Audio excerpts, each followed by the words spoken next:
Hello, Darin Martineau with Master Magic Shop. And in this video, I'm going to talk about creativity and creating new magic. So I've got out the Trick Brain, and this book is by Daryl Fitzke, and he wrote the Fitzke trilogy. You have Showmanship for Magicians, you have Magic by Misdirection, and we have the Trick Brain. This book is absolutely wonderful. This is a great book. And what this book will do is help you create new magic. So in this book, uh, in the first chapter, he talks about uh, 17 fundamental effects in magic. He talks about analysis of conjuring feats by S.H. Sharp, the card effects classified. There's 11 card effects. Let's talk about that. We have production, number 1, 2, vanish, 3, transformation, 4, manipulative, 5, memorization, 6, guessing problems, 7, transposition, 8 is location and revelation, 9, we have productions from cards, 10, indestructible card, and 11, prophetic, or like mentalism effect. The 19 basic effects of magic talked about in the Trick Brain are 1 is production, appearance, creation, or multiplication, okay? 2 is vanish or disappearance. 3 is transposition or change in location. 4 is transformation. 5 is penetration. Solid objects pass through solid. 6, restoration. 7 is animation, moving imparted to the inanimate. 8 is anti-gravity or levitation or change in weight. 9, we have attraction, mysterious adhesion or suspension. 11, we have sympathetic reaction. 10, sympathetic reaction, sorry. 11, invulnerability, which is like injury proof card, whatever. 12, physical anomaly, like contradictions or abnormalities or freaks. 13 is spectator failure, magician's challenge. Okay. 14 is control, mind over the inanimate. 15 is identification, specific discovery. 16 is thought reading, like mental perception, mind reading. 17 is thought transmission, thought projection and transference. 18 is prediction, foretelling the future. And 19, extrasensory perception, unusual perception. And we also have psychokinetic and many others. But here's why this book is so good. He shows you all these different effects and examples of new ideas in here. He shows you how to take a deck of cards and create magic by randomly taking objects. So I'm going to give some examples of some things to come up with new ideas now. A few months ago, I was with Richard Hatch, and we went to USU, and we saw a science show. And during that science show, they did a real levitation with magnetism, with a superconductor, and it was just amazing. It was very magical. And one of the ideas that I got from there was they took a quarter and they blew it up and they made it. I don't know how they did it using science. They made it into a dime-sized quarter. Look at this. And I got the idea to use this for magic, so I'm creating magic with it. So I got these, and there's a website where I can put in the description where you can buy these things.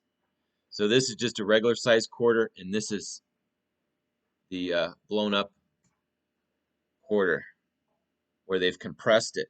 So this is a real quarter that's been made to the size of a dime. So I thought of a trick of doing a transposition of a quarter and a dime and making the size a size transposition is what I'm going to do with this. And I'll be selling it perhaps one day, or I might use it for my own personal collection. But I wanted to show you this so you could see how incredible that is. You can get so many ideas from so many places. Now, instead of using a quarter, what could we do? Let's get creative here, right? So I started looking for objects around the house. And this is just to give you some generic examples. Of course, there are many others, but I've already got ideas that I'm going to create with that I'm going to tell you about a little of them. Some of them I've got to hold back because I'll make them into products. But you could take, instead of a quarter, right? You can take things the size of a quarter, such as a bottle cap.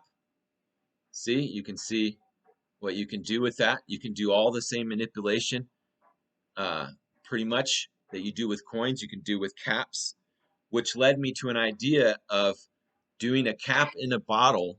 Pretend the water bottle was empty, right?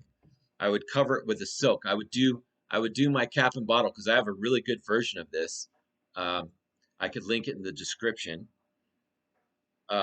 Where I make it's an impromptu piece where you make the cap go into the bottle. But taking that idea a step further, I'm going to do the cap and bottle trick, and of course it'd be an empty bottle. I mean, you could try to do it with water in it. That'd be another idea, but that'd be pretty cool. But the idea that I have that I got inspired from this is doing the cap in the bottle, which I will work on it, and then I'll keep you updated on it, and then covering it with a handkerchief, and you could do a coin in the bottle. This is my idea, to do a coin in the bottle, right? And then uh, take another coin or take the cap and do a transposition. So now the cap is in the bottle where the coin was, and etc. So there's a lot of ideas, there's a lot of things you can come up with, and I got inspired. Now, instead of using a regular coin, you can use not a cap, you can find buttons that are like almost the same size or the same size or smaller. Here's some buttons. You could come up with a trick with buttons. Maybe you could take off your button, pretend to take it off, use some black art or use something. Then you could do a coin routine with a button, and then for the finale, it could magically come back on. This is an idea that I've had for a long time that I'm still, a lot of these ideas, some of them are half-baked ideas, but I'm giving you ideas. Another idea, which is about the same size as a quarter, would be a lifesaver or a candy. You could do some kind of really cool trick with candy. Instead of doing the same old cards and coins tricks, let's get into some different things, right? We could do something. You could do linking.